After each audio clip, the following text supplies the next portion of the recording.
When we reconnect, when we feel connected and loved and cared for or supported or valued, the desire to hurt leaves us. And in the world we live in today, we're suffering from such a lack of connection on the highest levels that it's easy to go to war. It's easy to assault people. It's easy to blame people. It's easy to throw people in jail without ever considering the impact on them because we've actually lost our connection to the humanity of one another. And it's a massive tragedy. Welcome to Holistic Healing Podcast. I'm your host, Luam, and today I have Phyllis Leavitt with me. She is a psychotherapist for over 30 years and author of America in Therapy. Welcome to the show, Phyllis. Thank you so much for having me here with you today. Glad to have you here. Can you give us a little background on what you do and how you got inspired to get here? Yeah, well, I went to therapy myself in my mid 30s when I was having a very hard time in my own life. And it was at a time when a lot of people were just starting to go to therapy that I knew. Before that, it was kind of like, it was a sign of weakness or you should be able to figure it out yourself. And people really didn't talk about therapy, but a lot of people that I knew started going to therapy and I went, and it was really life-changing for me to understand um, the significance of our early conditioning on how we then cope later as adults, what the role models were, what the rewards and punishments were, what the expectations were, and anything that happened to us that was hurtful or scary or abusive really impacts a person later in their life. And so for the first time when I went to therapy, I started to make sense of myself, like, oh, these are some of the patterns I developed out of the things that hurt me early on. Um, and it was a very deep, very wonderful healing process. I went out and bought a lot of, well, went to the library and got a lot of books on psychology.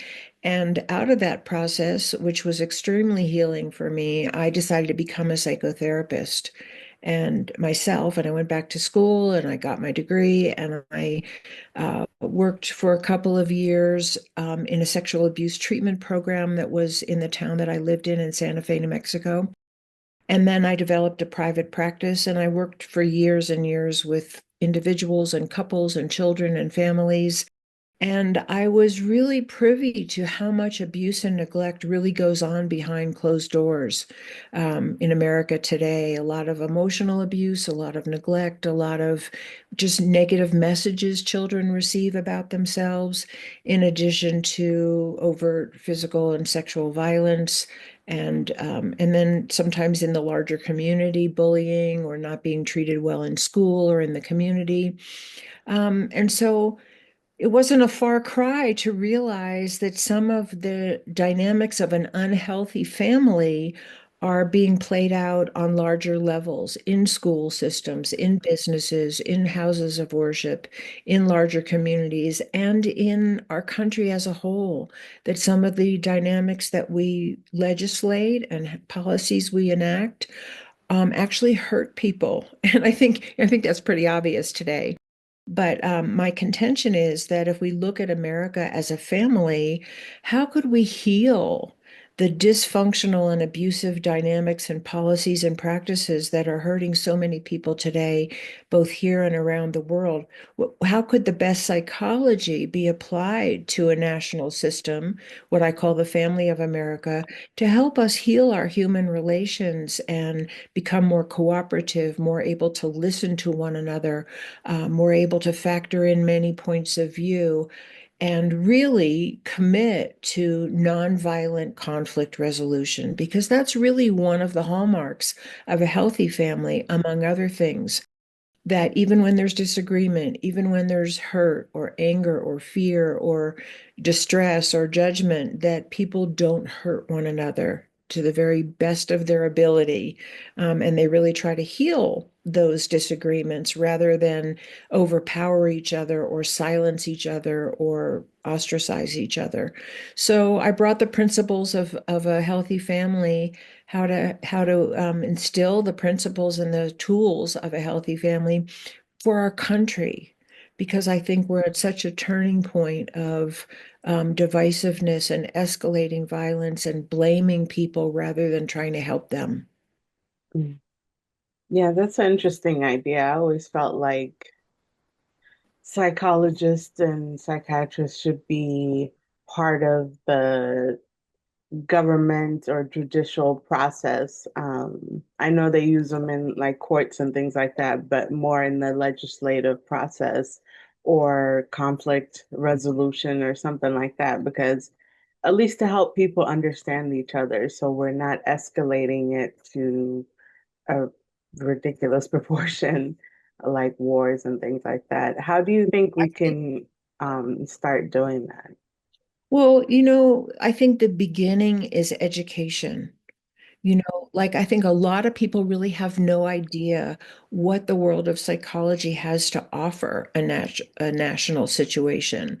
That I think a lot of people are still under the misconception that we should be able to just pull ourselves up by our bootstraps and we shouldn't show our vulnerability and we have to man up and, all those kinds of things, both individually and as a nation. When in our offices, we know that when people are safe to become vulnerable and remember not only the bad things that happened to them, but maybe some of the things that they did that weren't so great either. Because most of us who have been hurt have also hurt other people or hurt ourselves. And can we look at that with a lens of non-judgment, but of a desire to heal? Could we bring some of those principles of the best psychology? How do you heal the wounds of the past? What are the dynamics of a healthy family? What are the dynamics of an abusive family? I've had people come to me in my practice who describe horrible things that happened to them in their childhood, and they really don't know that they were abused because the message they got was that they deserved it, that it was their fault. And I think we give that message to a lot of people today that if they're not treated well, if they don't have access to resources or they don't have access to equal justice, that somehow they deserve it or they're inferior or they're not important, they don't matter. And I think that happens sometimes in our homes, and it certainly happens in our country. And so for me, part of the goal of my book was really to educate people in a very hands-on way. My book is not written for psychologists, although I think a psychologist would enjoy it, but it's really written for the layman. How do we understand and how do we change some of the things that are hurting so many of us? Because, I mean, there's a million things for me to say, but one of the things I want to say is that I think we're just beginning to realize, but I don't think enough people are realizing that when we hurt people, it comes back to bite us. When there are children who are left out, who are discriminated against, who are bullied on the playground, and nobody helps them, every once in a while, one of those children becomes a school shooter. One of those children becomes ripe to be picked up by a terrorist organization. So none of us are safe unless all of us are safe. And that's really, how we look at families in the world of psychology. And, the whole world of psychology has changed from a focus just on the individual, what's wrong with that person and how do we fix them, to what's going on in the family system that might have resulted in this person having some dysfunctional behaviors or becomes an addict or depressed or a loner or a people pleaser or violent. And so we really look at the family now in the world of psychology, and we treat the family as well as the individual, because we know that by changing the family environment, that helps a person, an individual person in the family, thrive. And the same is true for a country. If we really look at how do we heal some of the worst of what we do as a nation, it would help everyone in the country thrive. And this is a far cry from where we are right now, and I get that, and it probably sounds Pollyanna-ish to some people. Um, but if it can happen in an individual family and in an individual person's life, it can happen in our larger family systems. Absolutely, because our larger family systems are made up of individuals. Yeah. Um, I feel like if you heal the top of the pyramid, in terms of if you look at it from a macro level, world leaders, CEOs of large corporations, these people affect thousands, even millions of people under them. And it's like if he just even healing those and educating those people could really affect the masses. That's my theory on. No, I think that's absolutely true. And I really talk about the micro and the macro in my book because today they're more related than ever before. The fact that we have so many people in power that are out of touch with their own humanity, who don't seem to be accountable for the terribly destructive impact they have on hundreds or thousands or even millions of people, is a sign of our collective deteriorating mental health. Because people that are perpetrating these kinds of things got elected by people who support them. So we have to look at the micro and the macro. And really, the heart of it, and this is one of the hearts of the best psychology, the focus is not on blame.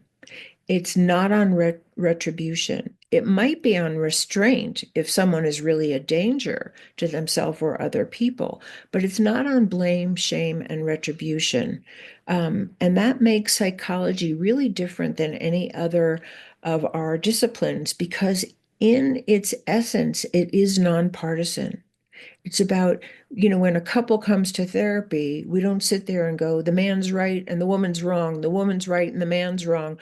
We help them listen to each other and resolve their issues and really hear each other deeply and grow empathy and create good boundaries and commit to nonviolence. And when they can't do it, we help them and encourage them to separate in peace. And these are some of the principles that I think we desperately need, red, blue, independent, whoever we are at the table here in America. Mm. What are some patterns of dysfunction or trauma that you've witnessed on a macro level? On a macro level, Yeah. yeah, I think discrimination is abuse. I think violence perpetrated toward innocent people, unarmed people, is abuse. I think withholding resources and, blaming people for their poverty in a system that enforces poverty on some and excessive wealth on others is abuse. And yeah, I kind of, draw the parallel to a family. If you had parents who gave almost no food to one child and gave another child excessive amount of food, or put one child out in the cold and gave the other one a warm bed, or beat one child and didn't beat the other, we'd say there's something wrong with those parents. We'd say they're abusive. We'd say they need help to figure out why they're treating their children unfairly, some of their children unfairly. Um, and yet, and so when we look at the family of America, can we look at it through the same lens? Why are we discriminating against certain people, withholding resources from certain people, blaming certain groups for the ills of the entire society? These are the things that an abusive parent does in a dysfunctional home. Um, there are other things that happen in a dysfunctional home that you can see if as I say them, you can see how they apply to the macrocosm of larger communities and a nation. And that is that an abusive or neglectful parent will target only certain of their children sometimes, or only target their spouse. And then they blame that person for the symptoms of the abuse. I beat you because you cried. Well, of course you cried when I hit you. Um, or you talked back. So they justify the abuse through some behavior or attribute of the person that they're hurting. Sometimes in abusive families, one child is or one spouse is rewarded for actually being complicit with the abuse. I had a client specifically who reported to me that her father would have her siblings hold her down while he beat her. So they were enrolled in the abuse. And we see that on a national level, that some people are rewarded for complying with behaviors and policies and practices that hurt masses of people. So these are some of the qualities. The other big one, which we're seeing a lot of today, is that in abusive homes, um, children or spouses who dare to try to tell the truth and get help are often punished worse, sometimes killed, or maligned. Oh, you're not telling the truth. You're a whiner. It's your fault. But silencing the truth tellers and those who try to get help is a big quality that happens in dysfunctional homes.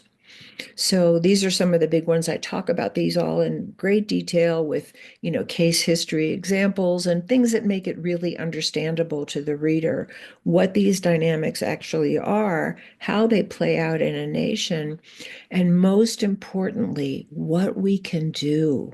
How can we take the best healing principles of psychology and apply them to ourselves and a nation? What would be techniques that is employed for individual therapy that could be applied like nationwide? Well, the first one and maybe one of the biggest ones, although they're all important, is one that, when I say it, it's obvious that we're a far cry from this, but it's a commitment to nonviolence. When people are not safe, they cannot heal. They cannot create good human, healthy human relations. If they're not safe, they're in a posture of defend and protect, and sometimes aggress to protect themselves. And that's what we see all over the country. That's what we see in many homes, that when people don't feel safe, when they don't feel loved, when they don't feel like they belong, when they don't feel provided for, they develop a defensive posture. And you can't work things out if you have one person's defense hitting up another person's defense or offense.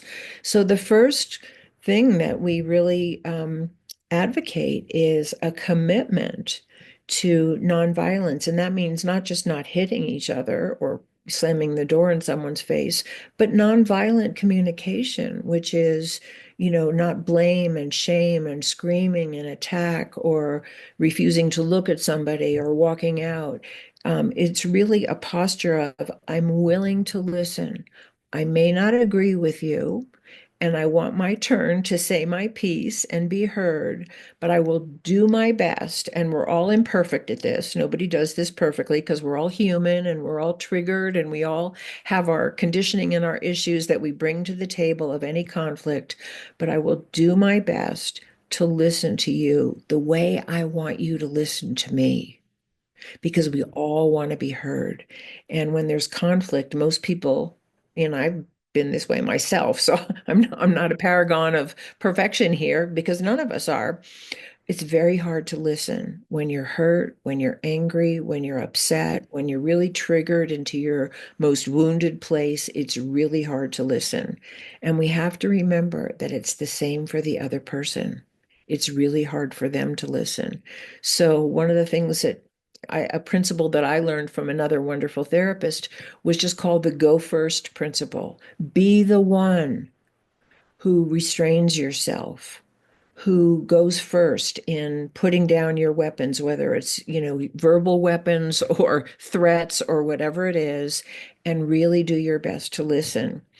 And I'll just run through some of the qualities. I have a whole chapter on repair of human relations in the book, that I go into this in detail. But these are the basic elements of repair. Once you've agreed to restrain yourself of your most destructive behaviors and words, and it might even just be body posture, like not sitting there rolling your eyes when somebody's talking or going, you know, all those signs of judgment or impatience or rejection. The next one is to really just focus on yourself. Who am I being? Where am I coming from? Am I talking to you the way I want you to talk to me? Am I looking at you with the kind of openness that I want you to have toward my point of view? Um, Self-reflection might mean, am I really triggered into some old wound here that I need to work on? Maybe I felt really invisible when I was a child, so I end up shouting because I'm so desperate to be seen and heard.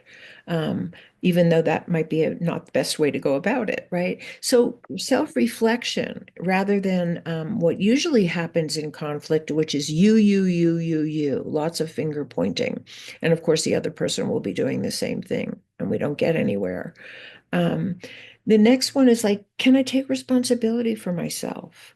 If I spoke to you in a harsh tone of voice, or I really wasn't listening, or I feel really judgmental of you, or I've discriminated against you because I think, in my mind, because I think you're not as smart as me, or whatever I think, can I be responsible for that? Can I own my own stuff?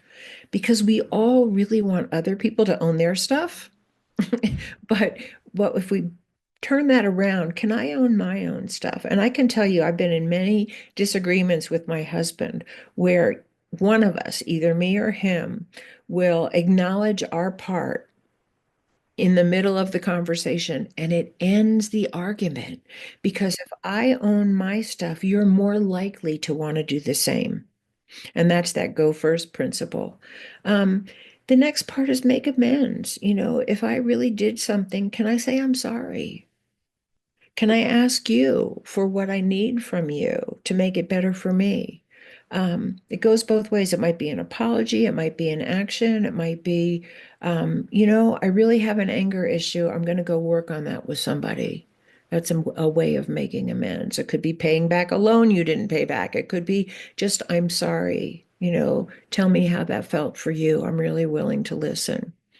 Um, and the last two elements are um, coming to some agreement, reconciling. Sometimes if you've really been heard and you've really listened, the argument's over because you've developed empathy and compassion or understanding for where the other person is coming from and you feel like they've heard you and it's just over. Sometimes you need to have a compromise or an overt agreement. We'll change the way we're dividing up responsibilities in the house, or we'll make a different agreement around money or whatever it is. And the last one is really extending yourself to reconnect on an emotional level, if possible. Sometimes it's not so possible in the moment. Sometimes you have to cool off and come back later. But the goal is to reconnect because when people feel heard and they feel safe and they feel reconnected with, and they feel like the other person is willing to own their part as well as them owning their part, we don't want to hurt each other. When we reconnect, when we feel connected and loved and cared for or supported or valued, the desire to hurt leaves us. And in the world we live in today, we're suffering from such a lack of connection on the highest levels that it's easy to go to war. It's easy to assault people. It's easy to blame people. It's easy to throw people in jail without ever considering the impact on them because we've actually lost our connection to the humanity of one another. And it's a massive tragedy. Yeah, and a lot of this violence is creating collective trauma. Absolutely. How do we begin to deal with that collective trauma and healing all of that? Well, like I said, there's no one quick fix or we would have found it. I think the beginning is educating more and more and more people about the nature of trauma, about how trauma perpetuates itself. One of the things that I go into great detail also in my book is, so what happens to people when they don't get help, when they don't get rescued, when they don't find treatment, when they don't find a place of safety? What happens to them? Well, most people become symptomatic. in some way. Some people show it more overtly than others. Someone whose symptom is to become a people pleaser or a workaholic may not look that dysfunctional from the outside. They may be suffering, but they may not look that dysfunctional from the outside. But somebody who copes with that level of stress by freezing inside and being unable to thrive in life or make a living or parent their children adequately or make a healthy relationship, um, or who becomes depressed and isolated, or who becomes addicted to quell the pain inside themselves, or becomes highly aggressive because their anger is bursting out of them, and that's the way their system is showing that they're in pain. We have to start recognizing the symptoms for what they are. Just like a doctor, if you come in with a horrible stomach ache, excruciating pain, they're going to find out if you have appendicitis. They're not going to blame you. A good doctor is not going to sit there and say, "Why are you making such a fuss about having a stomach ache?" They're going to try to find the cause. But for some reason, with our mental health, we blame people for their symptoms rather than saying, "What's the cause? What's going on in your family, in your community, in your school, in your state, and in your country that might be contributing to your lack of ability to thrive?" Or you're freezing inside when you need to be able to act to protect yourself or your children, or you're making terrible decisions in terms of how you spend your money or the people you attract into your life, or you become highly aggressive. We do know that the school shooter, the person who drives into a crowd in a mall, is not in an open space, is not a healthy person. They're not mentally well. And they're not mentally well for a reason. Something happened to them. No baby is born a murderer. No baby is born a rapist. Something happens to them that separates them from their sense of humanity and their connection in a safe and healthy way from other people. And I think as a country, we're just maybe beginning to wake up to that. But waking up to it is only the first step. Then what do we do? Yeah. What, in your line of work, what is the most common, what do you call it, issue or dysfunction that you see in your clients? And has it changed in the past 10 years? A lot. There's many things. I can't say there's one, but there's rampant sexual abuse in our country. Rampant. Many, many more people have been sexually abused than ever have reported it. So the statistics are not accurate. I mean, I don't know that I worked with any client that ever reported the sexual abuse that they had. Physical violence in the home is rampant in America. I mean, some of these things are around the world also, but I only worked with people in America because that's where I live. Addiction and neglect of children through addiction and the violence that sometimes erupts out of addiction. A parent comes home drunk, and the first thing they do is beat somebody in the house out of a drunken rage. Um, there's a lot of judgment and in terms of looking at a child and maybe they're dyslexic, and instead of being like, okay, you have a learning difference, the message might be, you're stupid, you're never amount to anything, why don't you try harder? When they can't, they need another way to learn because their brain operates differently.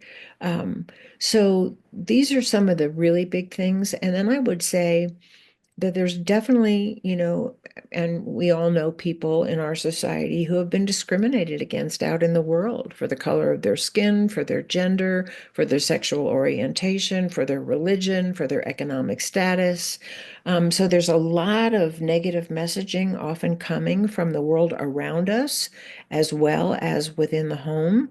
And that's why I look at the family of America, because these are issues for the family of America, not just the individual person. And then I would share, I've shared this many times. that I think people are not beginning, it's been going on for a while, are feeling traumatized by the politics in our country. Um, I started my practice, I think I saw my first client in the late 80s, and it wasn't until the 2016 election that I ever had a client come and talk about their pain at the politics in the United States and how they were up at night and how scared they were, worried about the elections, worried about the outcome.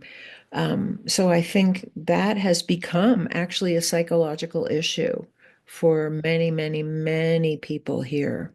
Yeah, I've noticed that too. I think it's more sensationalized, and the media is just creating all of this um, traumatizing or negative energy, getting people's emotions riled up. I know it does wonders for the numbers, for Right, their benefit, but I'm noticing people are just more stressed out, especially in social media. Now right. people have that outlet. You can see the outrage and the stress and the emotional trauma that is causing. Do you feel like there is a change in our society, culture, or environment that is causing the shift into more sexual abuse, violence, and things like that? I think there's many factors, and probably someone who's a sociologist could Mhm. fill in many of the blanks that I don't have. But I think, as an observer, I would say there's sort of a perfect storm of a lot of elements. I think technology has really separated people from each other. And let me just say, I think technology is amazing. We are so intelligent. We are so gifted. We're so inventive. We're so, we've have our imaginations are amazing at what we've been able to create. And when you think about someone being able to have heart surgery and have a valve replaced or a heart, implant, there are some there's so many uses for technology. You and I are sitting here today talking to each other in different states because of the amazing technology that's allowed us to look and talk to each other in real time. And the list is absolutely endless of the gifts of technology. But I think, as we all know, it has its downside. And I think that things have replaced people, and possessions have replaced relationship, and acquisition has replaced quality of life. I think some of the transportation that we're capable of, which again is fabulous. I can go visit my daughter in Austin, on a plane trip. I don't have to drive there or walk there or take a horse and a buggy. Um, but at the same time, the nuclear family and the extended family, that I think our tribal instincts to have, our loved ones around us and help us raise our children and be there for us. A lot of that's lost for many people. They don't live with any kind of extended family. And there's a lot of isolation and loneliness in our country today that I think did not exist in the past. And I also think that part of that, we relied on our extended family, to help us, in our business or in our farm or raise our children. Um, and so not having that extended family for help really puts people in a position of greater dependency on whatever resources they can find around them, while as a nation, we don't esteem dependency. We esteem independence, and you should be able to do it yourself. And how many single parents are there out there trying to earn a living and raise their kids alone and being scorned for their failures rather than like knowing us as a society is really hard to do that by yourself. And we need to support each other, and we need to have systems coming from the family of America that really treat us like a family. Yeah. America is very isolating. You notice it more when you travel and see other ways of living, other lifestyles, and it's you don't see that human connection in your everyday life is missing.